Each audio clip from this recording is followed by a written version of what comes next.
আসসালামু আলাইকুম সুপ্রিয় ভিউয়ার্স, আজকে কিন্তু আমরা আছি রাজবাড়ী জেলার কালুখালী উপজেলা মাঝবাড়ি ইউনিয়নের পদ্মবিলে।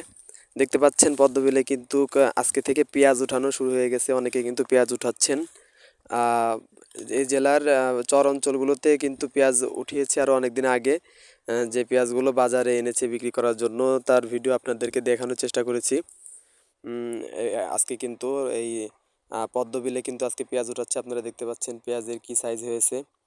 এবছর কিন্তু বরাবরের মতো আম, অতিরিক্ত গরমের কারণে কিন্তু পেঁয়াজ অতটা ভালো হয়নি, দেখতে পাচ্ছেন পেঁয়াজ কিন্তু গাছ অতটা ভালো হতে পারেনি অতিরিক্ত গরমের কারণে।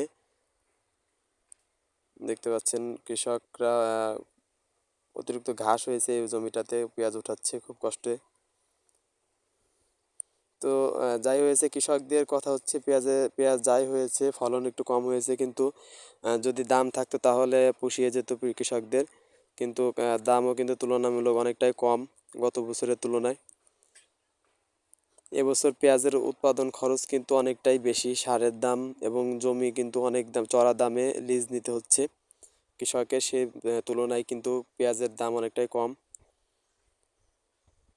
দেখতে পাচ্ছেন পেঁয়াজ।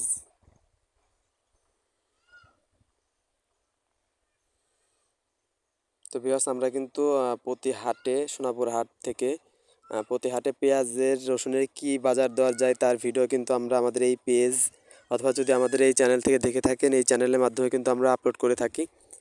তো যারা প্রতিনিয়ত পেঁয়াজ রসুনের দামের আপডেট জানতে চান বা এর রিলেটেড ভিডিও পছন্দ করেন, তারা কিন্তু অবশ্যই আমাদের চ্যানেলটিকে সাবস্ক্রাইব করতে পারেন এবং আমাদের পেজটিকে ফলো দিয়ে রাখতে পারেন প্রতিনিয়ত পেঁয়াজ রসুনের আপডেট নিউজ পেতে। দেখতে পাচ্ছেন পেঁয়াজের গাছ কিন্তু এবছর ততটা ভালো হয়নি, যার কারণে পেঁয়াজও কিন্তু ভালো নামেনি। অতিরিক্ত খরার কারণে, অতিরিক্ত গরমের কারণে কিন্তু পেঁয়াজ অল্প দিনে শুকিয়ে গেছে। প্রিয় দর্শক, আপনাদের কিন্তু খুব কাছ থেকে দেখানোর চেষ্টা করতেছি, আপনারা দেখলে বুঝতে পারবেন আমাদের এই অঞ্চলে পেঁয়াজ কেমন হয়েছে। আপনি কোন অঞ্চল থেকে দেখছেন এবং আপনার অঞ্চলে পেঁয়াজের ফলন কেমন হয়েছে তা কিন্তু অবশ্যই আমাদের কমেন্ট করে জানাতে পারেন। এটিভি নিউজ, রাকিবুল ইসলাম রায়হান, রাজবাড়ী।